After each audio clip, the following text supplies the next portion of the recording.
स्वागत है आपका हमारे YouTube चैनल में। तो इस वीडियो में देखेंगे NAS प्रैक्टिस पेपर का जो सेट आया हुआ क्लास 10 का है ना, झारखंड शैक्षिक अनुसंधान एवं प्रशिक्षण परिषद यानी JCRT द्वारा जो एग्ज़ाम होने वाला है NAS का, उसका सेट आया हुआ है 358। तीनों का वीडियो अपलोड कर चुके हैं। तीनों का सेट का सॉल्यूशन आज 10, अब 10 क्लास को देख लेते हैं। आज ही सबका अपलोड किया है, एक दिन में सबको कर दे रहे हैं। तो चैनल में नए हो तो यहाँ पे आपको 6 to 10 मिल जाएगा, मैथ, साइंस, सोशल साइंस सब, इसीलिए चैनल को सब्सक्राइब कर लीजिएगा। फ्री ऑफ कॉस्ट आपको पूरा कोचिंग आपको मिलेगा बढ़िया से, एकदम पूरा झारखंडी भाषा में। पूरा झारखंड का कंप्लीट सिलेबस, मैथ और साइंस कंप्लीट हो गया। सोशल साइंस भी आप कोशिश कर रहे हैं, धीरे धीरे एक आध टीचर और रखने का प्रयास कर रहे हैं। तो चैनल में जुड़ जाइए। अगर 6 to 10 कोई भी क्लास में है, आप हो, आपके घर के कोई भाई बहन हो, आपका दोस्त यार के कोई भी हो, तो चैनल को वहाँ तक पहुँचाने का प्रयास करें और लोग जोड़ने का प्रयास करें, ताकि आप घर बैठे पूरा पढ़ाई का आनंद ले सकते हैं और अपना पढ़ाई को पूरा कर सकते हैं बिना किसी खर्च का, एक्स्ट्रा खर्च का। कोचिंग वोचिंग में जाके खर्च करने की ज़रूरत नहीं पड़ेगा। ठीक, तो चलिए देखते हैं, अगला क्वेश्चन देखते हैं। ठीक है, बाकी समझ ही गए होंगे क्या करना क्या नहीं है। अगर देखना चाहते हो बाकी क्लास का वीडियो तो प्लेलिस्ट में जाइएगा, सब क्लास वाइज आपको मिल जाएगा। ठीक है, प्लेलिस्ट में जाकर देख लीजिए, चेक कर लीजिए, सब कुछ ठीक ठाक लगेगा तो सब्सक्राइब कर लीजिए और वीडियो को थोड़ा सा शेयर कीजिएगा, ताकि सभी लोग घर बैठे अपना पढ़ाई को जारी रख सकें। चलिए यहाँ पर क्वेश्चन में देखते हैं। 150 मिनट का क्वेश्चन बाबू, 150 मिनट का, लगभग 6 दूनी 12 3 15 2.5 घंटा का 75 गो क्वेश्चन है। ठीक है, हिंदी, इंग्लिश, विज्ञान, सामाजिक विज्ञान भी है, इंग्लिश भी है। बहुत क्वेश्चन है, हमको लगता है एक वीडियो में तो संभव नहीं हो पाएगा सब। चलिए कोशिश करते हैं गनगना एकदम स्पीड से। चलिए, दी गए गद्यांशों को ध्यानपूर्वक पढ़ना है और आंसर देना है। ये कुछ गद्यांश दिया हुआ है, मतलब पैसेज है। भारत में गुरु शिष्य का संबंध प्राचीन काल से ही आत्मीय रहा है। आज गुरु शिष्य संबंध का भव्य रूप साधु संतों, पहलवानों, संगतकारों आदि में ही थोड़ा बहुत पाया जाता है। ईश्वर भी अपने गुरु को अपने से श्रेष्ठ मानते हैं। गुरु भी वर्षों युग शिष्य को अपने पाने के लिए प्रार्थना करते रहे हैं। वर्षों योग्य शिष्य को पाने के लिए प्रार्थना करते रहे। स्वामी रामकृष्ण परमहंस को भी उत्तम शिष्य के लिए रो रो कर प्रार्थना करनी पड़ी थी। इसी से समझा जा सकता है कि एक गुरु के लिए उत्तम शिष्य उतना महत्वपूर्ण है। स्वामी परमहंस को संतान ही ना रहना दुख नहीं देता, बल्कि बगैर शिष्य के रहने के लिए वो एकदम तैयार नहीं होते। इस संबंध में ईसा मसीह का भी एक कथन सदा स्मरणीय है। उन्होंने कहा था, मेरे अनुयायी लोग मुझसे कहीं अधिक महान है। अनुयायी माने वही शिष्य, और उनकी जूतियाँ होने की योग्यता, उनकी जूतियाँ होने की योग्यता भी मुझ में नहीं है। यही बात है कि गांधी जी बनने की क्षमता जिनमें है, उन्हें गांधी जी अच्छे लगते हैं और वे ही उनका अनुकरण भी करते हैं। इसी तरह विवेकानंद की रचना भी सिर्फ उन्हीं ही पसंद आएगी जिनमें विवेकानंद बनने की अद्भुत शक्ति निहित है। तो ये कुछ बातें हैं, यहाँ से हमको जवाब दें। देखिए, पहला, भारत में गुरु शिष्य संबंध आजकल किन लोगों में पाया जाता है? तो साधु संतों में, पहलवानों में, संगतकारों में, यानी उपयुक्त सभी में। ईसा मसीह अपने शिष्य को क्या मानते थे? तो अपने शिष्य को वो महान मानते थे। विवेकानंद को कौन लोग पसंद करते हैं? तो उनके प्रियजन, देशवासी, उनके जैसे शक्ति वाले हैं ना, उनकी जैसे चाह रखने वाले। निम्न वाक्य में से सरल वाक्य बनाइए। गांधी जी बनने की क्षमता जिनमें है, उन्हें गांधी जी अच्छे लगते हैं। कहने का मतलब क्या है वो बताना है। कहने का मतलब है जिनमें गांधी बनने की क्षमता है, उन्हें गांधी जी अच्छे लगते हैं। ठीक, पहला ऑप्शन सही होगा। इस गद्यांश का उपयुक्त शीर्षक, इसका कुछ हेडिंग डालिए। शीर्षक, तो शीर्ष की महिमा, योग्य शिक्षक, गुरु शिष्य संबंध, गुरु का चाह, तो शिष्यों की महिमा इसमें किया हुआ, शिष्य की बड़ाई है ना। तो पहला ऑप्शन सही, शिष्य की महिमा। नीचे दी गई ध्यान, इसको भी ध्यान से पढ़ना है, कविता है और आंसर देना है। गति प्रबल पैरों में भरी, फिर क्यों रहूं दर दर खड़ा, आज मेरे सामने है रास्ता इतना बड़ा, जब तक ना मंजिल पा सकूं तब तक मुझे ना विराम है, चलना हमारा काम है, राही हमारा नाम है, इस विशद विश्व प्रवाह में किसको नहीं बहना पड़ता, सुख दुख हमारी ही तरह किसको नहीं सहना पड़ता, फिर व्यर्थ में व्यर्थ क्यों कहता फिरूं, मुझ पर विधाता वाम है, चलना हमारा काम है, राही हमारा नाम है। मैं पूर्णता की खोज में दर दर भटकता ही रहा, पर क्यों निराशा है मुझे, जीवन इसी का नाम है, राही हमारा नाम है, चलना हमारा काम है। चलिए, ये कविता है ना, बढ़िया से पढ़ लीजिएगा एक बार, हम आंसर बताते हैं। कवि के पास ऐसा क्या है जिससे उसे रास्ते पर आगे बढ़ने आवश्यक हो गया है, आगे बढ़ना आवश्यक हो गया है। कवि के पास क्या है, क्या चीज़ का ये बात कर रहा है, उसका लक्ष्य अभी उसे नहीं मिला है, उसके पैरों में प्रबलता है, गलत बात। विश्व के प्रवाह में बह रहा है, नहीं उसमें राही है अथवा वो चलना है, नहीं, पहला ऑप्शन है, लक्ष्य कुछ है इसलिए चलना चाह रहा। कभी कब तक विश्राम नहीं लेना चाहता, जब तक उसकी मंजिल न मिल जाए, है पहला ऑप्शन सही होगा। मुझ पर विधाता वाम है, कवि को ऐसा कहना व्यर्थ क्यों लगता है, विधाता सभी पर वाम रहता है, मुझ पर वाम है सब व्यर्थ, क्योंकि तो विधाता सब पर वाम, यानी सब पर उसका दया है ना। कोई मंजिल को प्राप्त नहीं कर पाता, ये गलत, पैरों पर गति है, सभी को सुख दुख सहन न कर पड़ा। हाँ, तो विधाता का सभी का, ऊपर वाला का सभी का पर मेहरबानी है, सभी का वाम, वही बात को कहा गया, पहला ऑप्शन मतलब सही होगा। इसलिए वो व्यर्थ है, उसको मानता है कि हमरे में थोड़ी सभी का में उसका आशीर्वाद है, तो हम काहे को उसमें घमंड करें, हैं। कवि क्या पाने के लिए भटक रहा है, तो क्या सुख पाने के लिए, विश्व प्रवाह, पूर्णता, गति, क्या सुख पाने के लिए भटक रहा है, पहला ऑप्शन इसका। विराम से तात्पर्य है रुकना, शांति, निराशा, आराम, तो रुकना है ना। अगला देखिए, एक एडवर्टाइज है, विज्ञापन, ध्यानपूर्वक पढ़ना है और संबंधित प्रश्न का उत्तर देना है। विज्ञापन को ये जूम करके देखना होगा तब अपने पात्रता की जांच की करे और उसके बाद नजदीकी टीकाकरण केंद्र में पहले ही अपनी टीकाकरण तिथि को निर्धारित करें, है ना। तो ये पढ़ लीजिएगा, ये उसके बाद यहाँ से आंसर देना है। इस विज्ञापन का मुख्य उद्देश्य क्या है, तो इसका मुख्य उद्देश्य है बच्चे को टीकाकरण के दिशा निर्देश, टीकाकरण का दिशा निर्देश समझाया गया कि टीकाकरण लेने से पहले क्या करें, लेने के बाद क्या करें, कैसे ले। कोविड टीकाकरण केंद्र जाने से पहले क्या करना चाहिए, तो अपने टीकाकरण की तिथि और समय को बुक करने की कोई आवश्यक नहीं है, गलत बात है। अपने निर्धारित समय पर ही टीका के लिए जाना चाहिए, दूसरा ऑप्शन सही है। निम्नलिखित में से कौन सा कथन गलत है, देखिए कौन सा कथन गलत बोला है, कौन गलत। सोशल डिस्टेंसिंग रखने व मास्क पहनने के प्रति सावधानी बनाए रखें, सही है। टीकाकरण के लिए जाते समय अपना पहचान पत्र साथ में रखें, ठीक है, सही बात। निर्धारित तिथि और समय पर टीकाकरण केंद्र पहुंचे, ये भी सही, मतलब सब सही, तो लास्ट गलत होगा। टीका लेने के बाद टीकाकरण केंद्र से तुरंत वापस चल जाए, गलत बात है, तुरंत नहीं, आधा घंटा रेस्ट करना चाहिए, ठीक है। क्या करने से कोविड का प्रसार रुक जाता है, तो समझे, आंसर इसका डी नंबर होगा। क्या गलत है, तो डी नंबर गलत है, तो डी आंसर होगा, ठीक।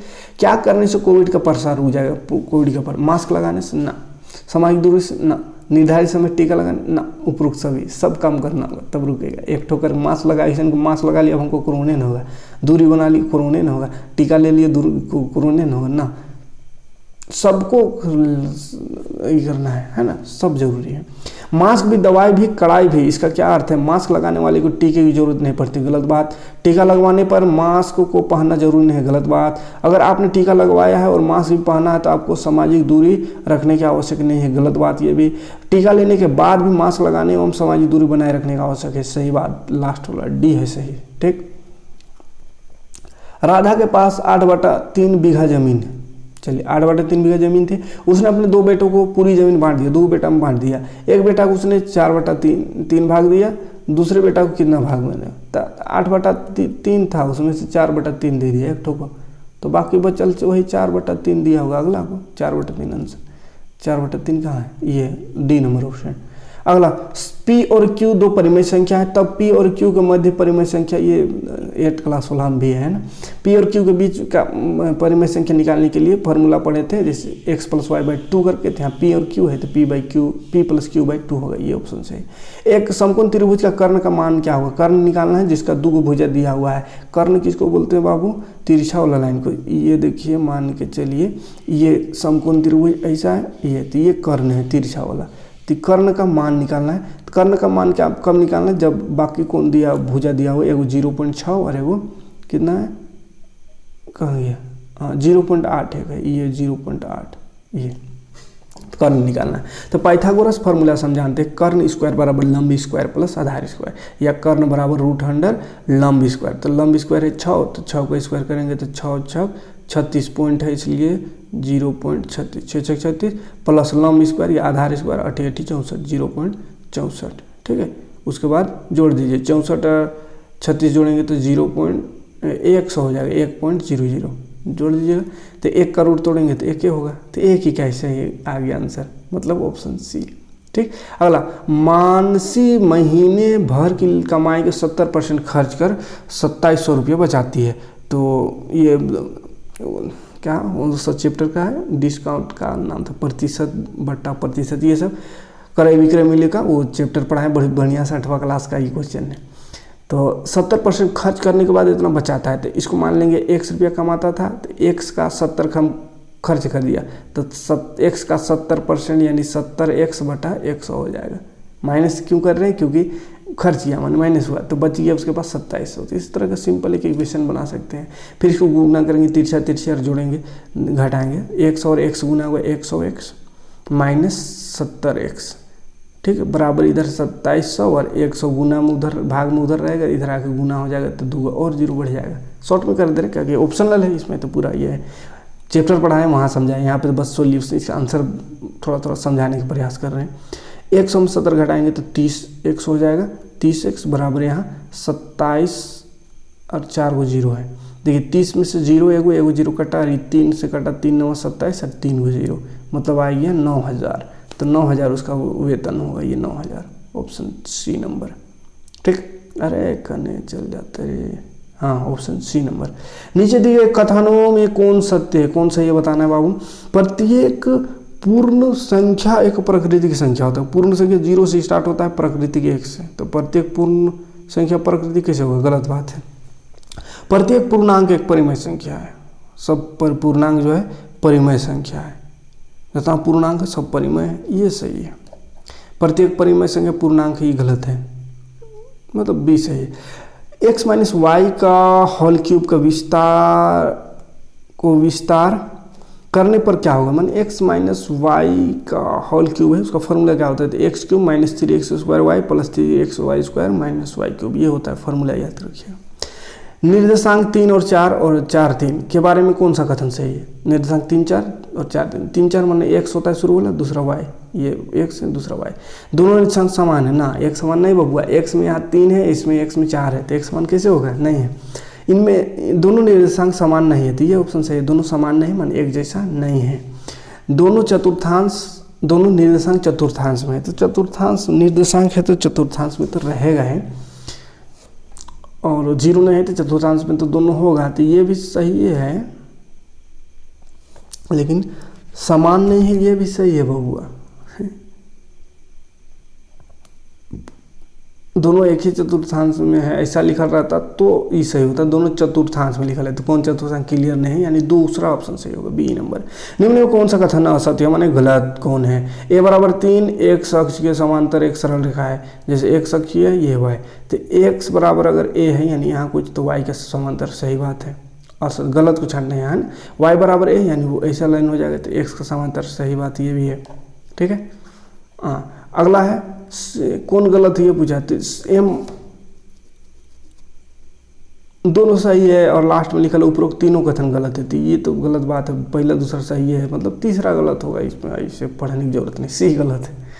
सत्य तथा सत्य कथन का चयन, सही को चुनना है, इसमें सभी समकोण एक दूसरे को बराबर नहीं होते, एक दूसरे के बराबर नहीं होते, सभी समकोण एक दूसरे के बराबर नहीं होते, सत्य कथन चुनना है। एक शांत रेखा को निश्चित रूप से सभी समकोण एक दूसरे के बराबर, सब समकोण एक दूसरे के बराबर नहीं होते, तो कैसे गलत बात।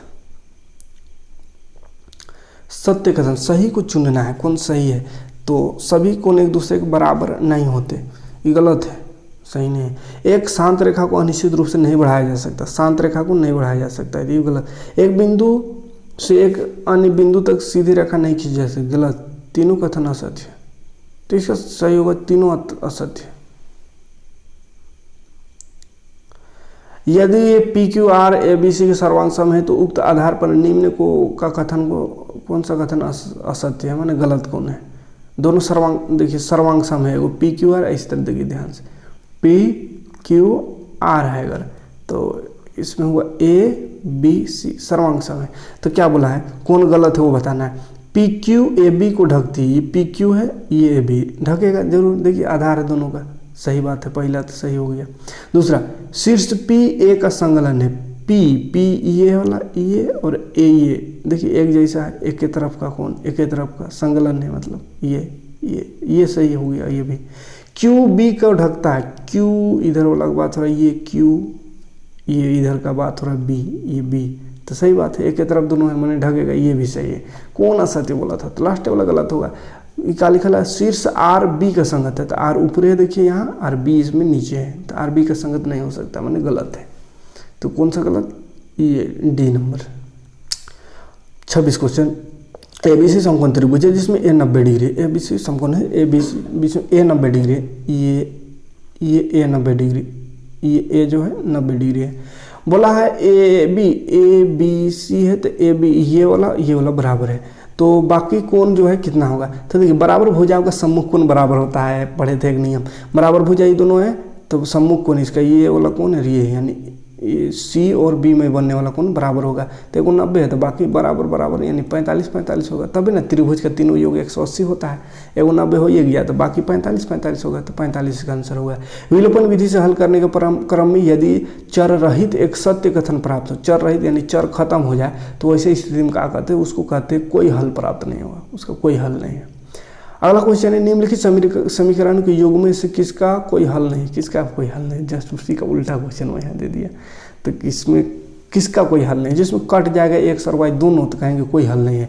तो विलोपन विधि में क्या करते हैं, बराबर करते हैं किसी एक को, हैं बराबर करते हैं, जैसे यहाँ पे पहला ऑप्शन में बराबर करते हैं, जैसे यहाँ 6 है ऊपर में 3 है, तो बराबर करने के लिए हम ऊपर दोनों तरफ गुना कर देते हैं 2 से, तो बराबर हो जाएगा। तो गुना करेंगे तो देखिए क्या हो जाएगा, 2 और 3, 2 तिया 6x हो जाएगा, फिर 2 से 5 गुना होगा तो 2 पचे 10y हो जाएगा, फिर 2 20 गुना होगा तो 20 दूनी 40 हो जाएगा, ठीक। और नीचे तो 6 है ये, इसमें गुना करने की जरूरत नहीं, छोड़ दीजिए इसको, 6 - 10y = 40। अब देखिए सब का सब कट रहा है, ये साइन चेंज होता है, प्लस का माइनस, माइनस का प्लस, माइनस का प्लस, ठीक। देखिए 6x कट गया, ये माइनस प्लस माइनस 10y भी कट गया, माने y और x से कट गया, तो इसका कहाँ से हल रहेगा, तो यही ऑप्शन सही है कि इसका कोई हल नहीं है, ए नंबर का, ठीक। अगला क्वेश्चन देखिए, एक समांतर श्रेणी के सार्वंतर के बारे में निम्न से कौन सा सत्य है, कौन सही है। सार्वंतर के बारे में, सार्वंतर धनात्मक हो सकता है, सही है। सार्वंतर ऋणात्मक नहीं हो सकता, गलत है। सार्वंतर शून्य नहीं हो सकता, ये भी गलत। ऊपर तीनों सही है, नहीं पहला वर्ष सही है। सही विकल्प का चयन करें। भुजाओं का समान संख्या वाले दो बहुभुज समरूप होते हैं यदि उसके सभी संगत कोण बराबर हो, यदि उसकी संगत भुजा एक ही अनुपात का हो, और दोनों शब्द सही इसमें, उपयुक्त दोनों सी नंबर से होगा दोनों। श्याम ने धातु के एक गोले को 1 मीटर लंबे धागे से बांधकर एक सरल लोलक बनाया। उसने पाया कि 20 दोलन करने में 50 सेकंड लगता है। तो लोलक का आवर्तकाल होता है कि 1 सेकेंड में, आवर्तकाल होता है मतलब 1 दोलन पूरा करने में कै सेकंड लग रहा है। तो 20 दोलन पूरा होने में देखिए 50 सेकंड लग रहा है। इसका मतलब 1 दोलन में कितना लगता होगा, 2.5 दूनी 5, 2.5 सेकंड, तब ना 20 दोलन करने में 50 सेकंड लग गया, तो 2.5 सेकंड इसका आंसर 2.5। बीभा ने एक प्राकृतिक गैस संपीड़न इकाई का निरीक्षण किया तथा पाया कि ताप और दाब की विशिष्ट परिस्थितियों में गैस के द्रवित हो जाता है। गैसों के द्रवीकरण की परिस्थितियों में क्या होगा, गैस को मैंने पानी बनाना है, लिक्विड बनाना है, तो क्या किया जाता है, तो निम्न ताप और निम्न दाब, यानी दाब कम किया जाता है, ताप कम, तो गलत बात, तो द्रव नहीं बनेगा। उच्च ताप और उच्च दाब यानी प्रेशर बढ़ाना होगा, तापमान बढ़ाना होगा, तब गैस जाके लिक्विड बनता है। तो ये बी नंबर ऑप्शन सही होगा। 33 देखिए, चित्र में दिए ग्राफ में एक समान त्वरित गति से गतिमान किसी कार का आरेख को दर्शाता है। कोई कार एक समान गति से अगर चल रहा है, त्वरित हो रहा है, तो उसका कौन दर्शा रहा है, कौन सा ग्राफ, तो देखिए वेग समय ग्राफ है, VT ग्राफ है ना, VT ग्राफ। VT माने वेग माने क्या समझना है, मीटर प्रति सेकंड, यहाँ पे मीटर प्रति सेकंड स्क्वायर, यानी गति चाल को दर्शा रहा है। तो चाल लगातार बढ़ रहा है, इसमें देखिए ये लगातार बढ़ रहा है एकदम सीधा, तो ये त्वरण है, त्वरित गति को दिखा रहा है, ठीक। तो ये कौन, OA नाम है इसका, तो ए नंबर ऑप्शन सही होगा, OA। देखिए ना OA है ना, ठीक, चलिए अगला क्वेश्चन। अरे वाह कितना है, अब देखिए मैथ खत्म, साइंस में पहुंच गए। ठीक है, 75 को क्वेश्चन है। दो भिन्न भिन्न धातु से बना समान आकार और आकृति का गुटके इन वस्तु का बराबर परिमाण के बल लगाने पर क्षैतिज दिशा में गतिशील होता है। यदि पहली वस्तु में उत्पन्न त्वरण दूसरी वस्तु को उत्पन्न त्वरण का 8 गुना है। बाप रे बाप, त्वरण 8 गुना है। चलो ढक्का उका लगा दिया, कोनो बात नहीं, उसमें त्वरण हो गया है, गति का त्वरण हो रहा है। पहला वाला का त्वरण 8 गुना है, तो बोला है दूसरी वस्तु का द्रव्यमान का अनुपात याद कीजिए। त्वरण 8 गुना है तो पहली और दूसरी वस्तु का द्रव्यमान माने वेट बोलते हैं। द्रव्यमान माने क्या होता है, मास। एफ इक्वल फॉर्मूला देखिए, फॉर्मूला होता है एम ए। एफ इक्वल क्या होता है, एम ए। हमको मास का द्रव्यमान निकालना है तो मास एम निकालने के लिए क्या करेंगे, एफ का नीचे आ जाएगा ए, फोर्स बाई ए। अब किसका, पहला वस्तु का दूसरा से निकालना है तो एफ बाई ए अनुपात माने भाग का चिन्ह लगा देते हैं, फिर एफ बाई ए लिख देते हैं अगला वस्तु का। ठीक है, फोर्स दोनों में सेम लग रहा है इसलिए एफ रहेगा। लेकिन बोला ना पहला जो है दूसरा का 8 गुना है, तो पहला ये अगर मान लेते ये शुरू वाला पहला है और ये दूसरा है 8 गुना है दूसरा का, तो ये 8 है हो जाएगा। ठीक है, अब इसको सोल्व कर दीजिए, 6/8 ए गुना हो जाएगा, ए ऊपर चल जाएगा, एफ नीचे, तो एफ 6 कहाँ से आ गया यहाँ, एफ ना है, हाँ एफ कट जाएगा, ए कट जाएगा, तो 1/8 आ गया, यानी 1:8। ठीक है, तो 1:8 आंसर होगा इसका। चलिए, किसी वस्तु को विषुवत रेखा में उत्तरी ध्रुव के तरफ ले जाने पर उसके भार में क्या होगा, तो भार उसका घटेगा, है ना। किसी वस्तु, क्योंकि जी का मान घटेगा, किसी को अवतल दर्पण के सामने वस्तु पर रखने पर 3 गुना बड़ा प्रतिबिंब बन जाता है। इसका मतलब क्या होता है, आवर्धन क्या है, तो 3 गुना बड़ा हो रहा है, तो आवर्धन उसका हो गया 3। ठीक है, आगरा स्थित ताजमहल के संगमरमर में पर संगमरमर का संरक्षण होने का से उसका रंग पीला हो जा रहा है। पीला हो रहा है, क्यों हो रहा है, तो अम्ल वर्षा कारण हो रहा है। विद्यार्थियों के एक समूह ने जूते का पुराना डिब्बा लिया तथा उसे सभी पार्श्व को काले कागज से ढक दिया। बॉक्स के ऊपर छिद्र बनाकर उसे टॉर्च लगा दिया तथा दूसरे पार्श्व पर प्रकाश को देखने के लिए अन्य छिद्र लगाए। उन्हें चित्र पर दर्शाए अनुसार कांच में, मतलब ये इस तरह का एक क्रियाकलाप कर रहा है। देखिए यह इसमें कौन सा विलयन होगा ताकि वो चमकेगा, प्रदीप्त होगा यानी जलेगा, वो बताना है। चीनी का जल विलयन नहीं दिखेगा, सोडा जल नहीं दिखेगा, कॉपर सल्फेट का विलयन दिख जाएगा, सी ऑप्शन सही है। कोलोइडल जो कण रहता है वो दिखता है, कोलोइडल कण।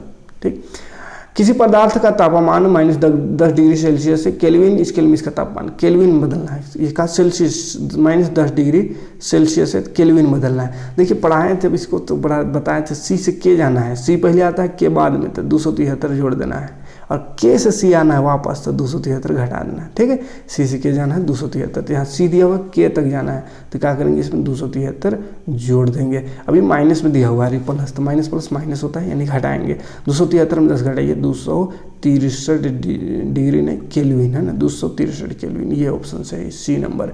अगला क्वेश्चन देखिए, लोहे के कील को कॉपर सल्फेट के विलयन में डुबाने पर उसका रंग भूरा हो जाता है। इसमें कौन सा रासायनिक अभिक्रिया होती है, ये रासायनिक अभिक्रिया होती है, विस्थापन होता है। कॉपर परत उसमें चढ़ जाता है, विस्थापन हो जाता है।